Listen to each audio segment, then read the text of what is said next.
Hey, my name is Taryn and welcome to conjuredcraft. This month I've taken on my biggest kit bash project ever. I decided to enter Smash Bash 2022, which is an annual competition with some of the most creative and talented people in the hobby. It's hosted by Matt from Totally Not Panicking, and he describes it as a celebration of the creative, gruesome, pathetic, and evocative side of our hobby. Yeah, that sounds like a bit of me. I bought this Pathfinder collectible with the intention of turning it into something one day, and the Titanic Terror category for Smash Bash seemed like the perfect opportunity. The first place to start was taking it apart as delicately as I could, but I knew I definitely wanted to keep at least the arms and the legs, and I could save any interesting bits for future projects.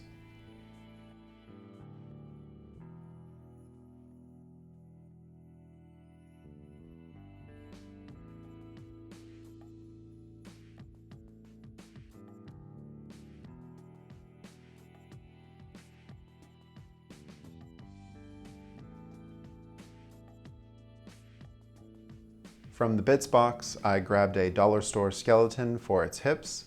I initially wanted most of the build to be organic, the Titan just having some mechanical upgrades to its original form. Using some foil, I created a bloated stomach like my daemons of Nurgle, but decided to scale it back to a more scale-appropriate rib cage.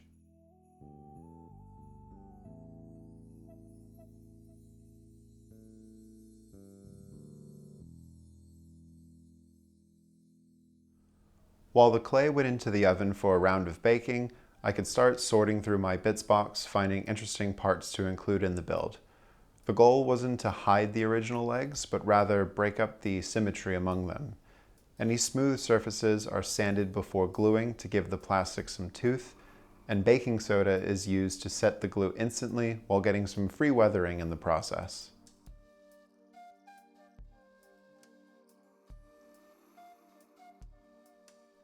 My bits box is a combination of recycled plastic parts, toys, and miniatures given to me by friends. Things that you can find in the dollar store. Pretty much anything is free game when it comes to kit bashing, especially for Smash Bash.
Taking a break from detailing the legs, I plotted some lines on my Sculpey torso so I could sculpt on a rib cage with a 50-50 mix of green stuff and milliput. This was done in stages, waiting for each pair of ribs to cure before moving on to the next set.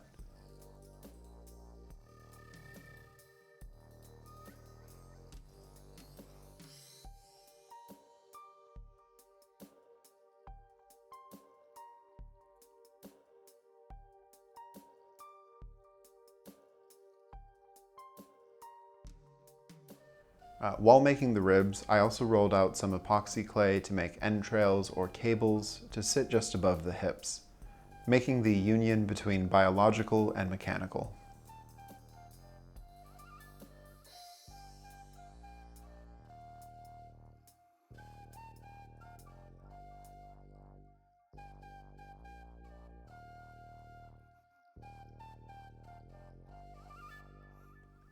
I actually had to take a break from this build for a week, and when I came back, I realized I wouldn't have enough time to sculpt a head. Inspired by a lid from a makeup jar, I decided to make the head more of a straw or bamboo hat, which is mounted on the foot of a very old AT-AT walker toy.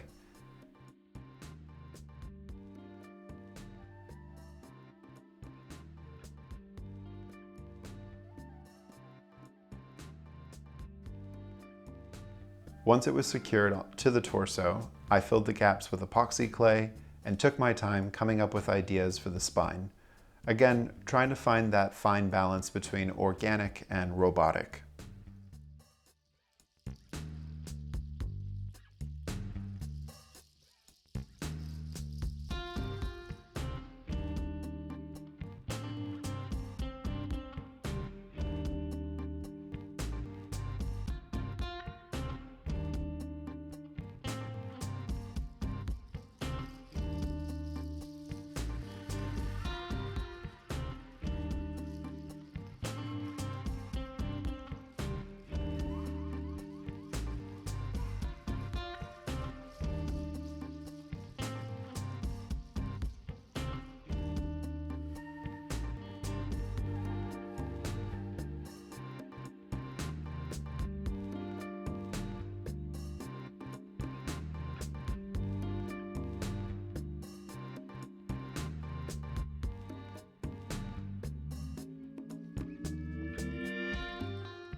With the torso done, I could focus on getting Pathfinder's arms pinned and mounted.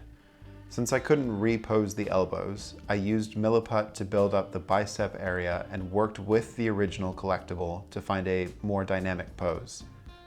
It wasn't until now that the story really started to come together. This old god hasn't just been destroyed and rebuilt. It's been beaten and broken again and again. The legs are not only asymmetrical, one has been rebuilt and modified more than the other. The growth from its spine is the last bit of cosmic energy holding its misshapen form together.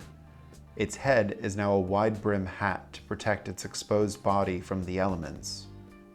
So of course it would need a staff to help carry its crippled body across the waste. This character is no longer a monster to be feared, but pitied instead. This isn't a hunter on the prowl, but a wanderer who wants to live in peace. For me, this was the last piece of the puzzle I needed to figure out the rest of this project. Using a MDF circle, I could put together a simple desert base, pin the Titan in place, pose its staff, and cover it in a mixture of baking soda and PVA.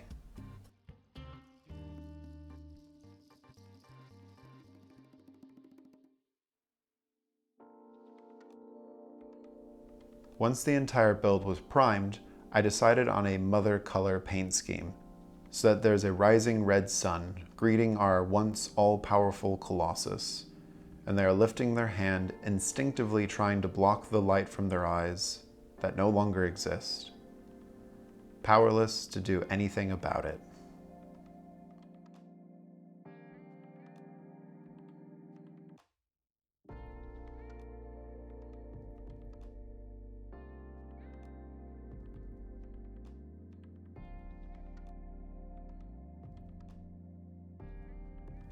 This was a challenging and inspiring project. I feel fulfilled and energized, and I am so incredibly grateful to Matt and the judges from Smash Bash. I can't wait to see all the other entries, and I wish everyone the best of luck. If you feel this video deserved a like or the channel a new subscriber, I would greatly appreciate it. If you would like to support my future projects, you can join the Coven over on Patreon. Thank you for being here, and I'll see you soon.